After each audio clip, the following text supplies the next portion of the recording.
अगर अभी तक आपने हमारा यूट्यूब चैनल सब्सक्राइब नहीं किया है तो उसे सब्सक्राइब कर लें और बेल आइकन को ज़रूर दबाएं ताकि हर आने वाली रेसिपी आप सबसे पहले देख सकें। बिस्मिल्लाहिर्रहमानिर्रहीम, अस्सलाम वालेकुम। कैसे हैं आप सब? उम्मीद करती हूँ कि आप खैर आफियत के साथ होंगे। आज जो डिश हम बनाने जा रहे हैं वो है मज़ेदार सी सिंधी बिरयानी, और मैं उम्मीद करती हूँ कि आपको पसंद आएगी। होममेड मसाला से ही बनाई गई है, और मसाला मैं आपको लिंक में शेयर कर दूँगी, आप देख लीजिएगा। और अगर रेसिपी पसंद आए तो हमारी हौसला अफजाई के लिए इसे ज़रूर लाइक कीजिएगा, और मुझे ट्राई करके ज़रूर बताइएगा कि रेसिपी आपकी सिंधी बिरयानी कैसी बनी। चले चलते हैं रेसिपी की तरफ। यहाँ पे मैंने 3 से 4 बड़े टमाटर लिए हैं जो कि लाल रंग के बिल्कुल पके हुए हैं, और इनको छोटा काट लिया है इस तरीके से। उसके बाद मैंने 1 किलो गोश्त लिया है यहाँ पे, जो कि हड्डी वाला है, पुट का गोश्त है, और जो थोड़ा सा चिकना होता है। पुलाव और बिरयानी में ये पुट का गोश्त ज़्यादा अच्छा रहता है। मैंने थोड़ी सी चिकनाई अलग से शामिल किया, आप चाहें तो रहने दें। ये हड्डी वाली 2 से 3 अदद हड्डियाँ वाला आप बोटी शामिल करें ताकि यखनी अच्छे से बने।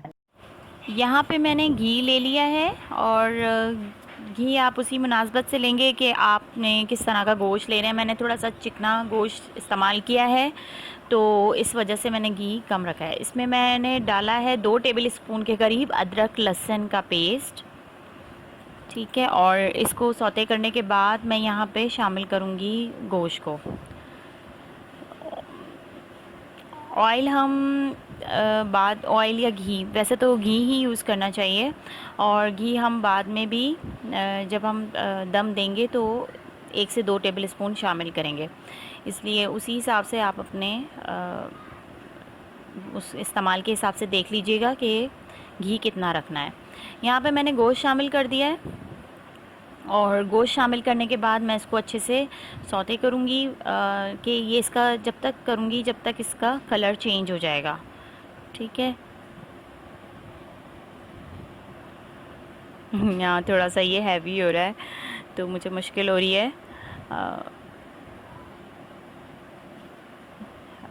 इसको सौते करने के बाद, वैसे पुट का गोश्त लेते हैं तो वो ज़्यादा बेहतर रहता है पुलाव में, और उसमें बिरयानी वगैरह में ज़रा अच्छा सा उसका जो है ना बहुत अच्छी बनती है पुट का, अगर आप गोश्त शामिल करते हैं तो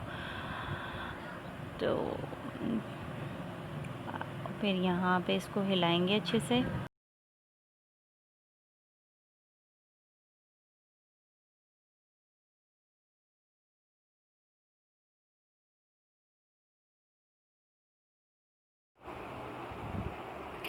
यहाँ पे 1 कप दही के अंदर मैं 4 टेबल स्पून मैंने शामिल किया है बिरयानी मसाला, जो कि हमने बनाया था। अब आपने अपने टेस्ट के हिसाब से उसे एडजस्ट करना है। वैसे तो वो मैंने 1 से 1.5 किलो के लिए ही बनाया था, ठीक है, लेकिन आपने उसको एडजस्ट करना है कि किस तरह यहाँ से आप मिर्चें ज़्यादा पसंद करते हैं, कम पसंद करते हैं। मैंने 4 साढ़े 4 टेबल स्पून यहाँ पे यूज़ किया है उसमें से, जो मसाला मैंने आपको क्वांटिटी बताई थी और मसाला यूज़ किया था। इसको अच्छे से मिक्स करने के बाद मैं शामिल कर रही हूँ उसमें अपने गोश्त और ये टमाटरों के मिक्सचर में, और इसको शामिल करने के बाद मैं इसमें थोड़ा सा पानी भी ऐड करूँगी क्योंकि ये मुझसे बिल्कुल भी हिलाया नहीं जा रहा था, और इस वजह से वरना पहले मैं इसको हल्का सा भूनती हूँ, उसके बाद फिर मैं पानी थोड़ा सा शामिल करती हूँ जब तक ये गोश्त अपना पानी छोड़ता है थोड़ा,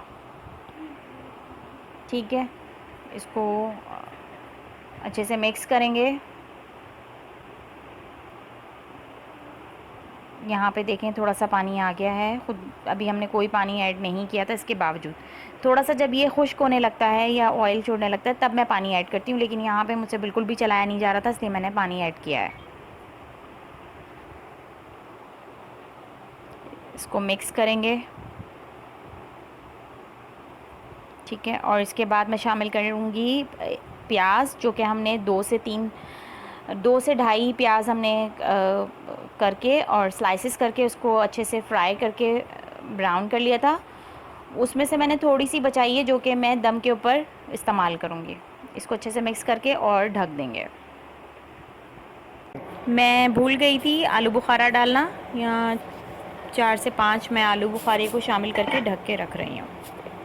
पानी में शामिल करेंगे नमक, दालचीनी मैंने एक छोटा टुकड़ा शामिल किया है, और बादियान का एक फूल शामिल किया है और एक बड़ी इलायची शामिल की है। ये खुशबू के लिए मैंने शामिल किया है। और इसमें जब बॉईल आ जाएगा, हाँ, और हाँ, 1 टेबल स्पून के करीब मैंने ऑयल भी शामिल किया है ताकि आपस में स्टिक ना हो चावल, बहुत जुड़े नहीं, ठीक है। और ये शामिल करने के बाद पहले बॉईल आ जाए, उसके बाद हम शामिल करेंगे चावल। चावल में बिल्कुल भी पानी नहीं होना चाहिए, बिल्कुल ड्रेन हो चुका हो उसका पानी, क्योंकि आपने उसको 15-20 मिनट उसको भिगो के रखना है, वो पानी शामिल नहीं करना है। उसके बाद जब ये एक कनी रह जाएगी तो इसको हम छान लेंगे।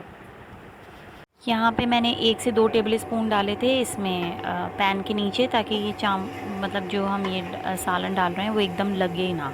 और बिल्कुल लो फ्लेम कर दिया है, मैं अब सालन डाल रही हूँ, इसका जो कोरमा बना होता है बिरयानी का। और इसमें हल्की आप देखें कि ग्रेवी बहुत ज़्यादा ड्राई नहीं है।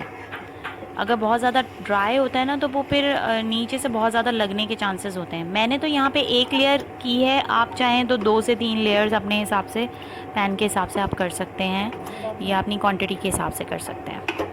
पैन भी मैं ये बड़ा वाला लेती हूँ, इसमें चावल बिरयानी बहुत अच्छी से तह लगती है इसके अंदर ना। तो ये मैंने सारा सालन यहाँ पे निकाल लिया है। यहाँ पे मैंने जो 1 कनी चावल जब रह गए थे और जब तक मैंने इसको बॉईल करके ड्रेन कर लिए हैं, वो चावल मैं यहाँ पे शामिल कर लूँगी। और शामिल करने के बाद मैंने आलू भी अलग से जर्दे का रंग डाल के बॉईल कर लिए। उसकी भी 1 कनी रह गई है, ताकि वो बहुत ज़्यादा सॉफ्ट होके टूट ना जाए, इसलिए हम उसको 1 कनी उसमें रखेंगे। वाइट आलू अच्छे नहीं लगते, इसलिए उसमें जर्दे का रंग शामिल करके उसको येलो सा कर लें तो अच्छा लगता है। उसके बाद हरा धनिया, पुदीना और हरी मिर्चें मैं यहाँ पे शामिल करूँगी और फ्राई अनियन मैं शामिल करूँगी जो हमने बचा ली थी। अच्छा, इस बात का ध्यान रखिएगा कि आपका पतीले का ढक्कन इस तरह का हो कि उसमें से बिल्कुल भी, मतलब वो एयर टाइप का हो, वरना आप कपड़ा भी इसको लगा के यूज़ कर सकते हैं। और ये फैला हुआ बर्तन ज़्यादा अच्छा रहता है, जिसमें अच्छे से तह लग सकती हैं। यहाँ पे मैं जर्दे का रंग लिक्विड में शामिल कर रही हूँ, आप चाहें तो पाउडर फॉर्म को 1 टेबल स्पून पानी में मिला के और वो शामिल कर सकते हैं। मैंने यहाँ पे ज़ाफ़रानी केवड़ा इस्तेमाल किया है, ठीक है। और मैं प्रीवियस उसमें बता चुकी हूँ ज़ाफ़रान आप किस तरह यूज़ करें।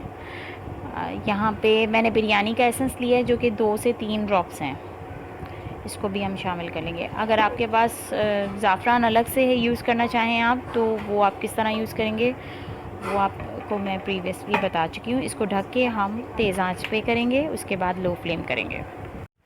1 से 2 मिनट के लिए आप इतनी तेज़ आंच रखेंगे, उसके बाद आप इस आंच को स्लो कर देंगे। मैं यहाँ पे आपको स्लो करके दिखा देती हूँ, फिर आप 1 मिनट के बाद, 1 से 2 मिनट के बाद करेंगे, ठीक है। और ये एयर टाइट होना चाहिए, वरना आप कपड़ा लगा लें।